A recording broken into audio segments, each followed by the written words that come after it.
Moi, mitä kuuluu? Moi moi, kiirettä pitää. Sori, mun täytyy rientää kokoukseen. Moi.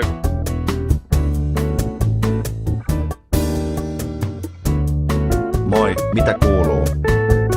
Moro, kiitos, ihan hyvää. Entä itsellesi?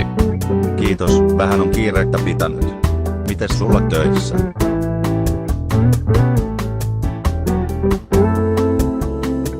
Tere, mitä kuuluu? Termos, kiitos, ihan hyvää.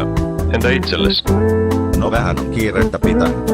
Eräs projekti työllistää nyt kovasti.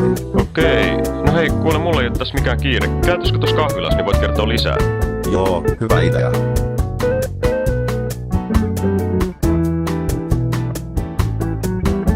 Meillä ihmisillä on 3 erilaista aikasuhdetta ja niitä esiteltiin edellisissä kohtauksissa. Ensimmäisessä kohtaamisessa esitin ihmistä, jolla vallitsevan aikasuhteen on kronologinen aika, eli kellonaika.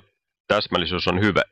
Toisessa kohtaamisessa esitin ihmistä, jolla vallitsevan aikasuhteen on kokemuksellinen aika, eli suhteellinen ja elämyksellinen aika. Täsmällisyys on vähän venyvämpi käsite.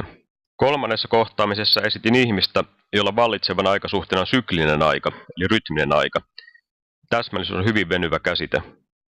Miten itse toimit yleensä kohtaamisissa? Mikä aikasuhde sinulla on vallitseva?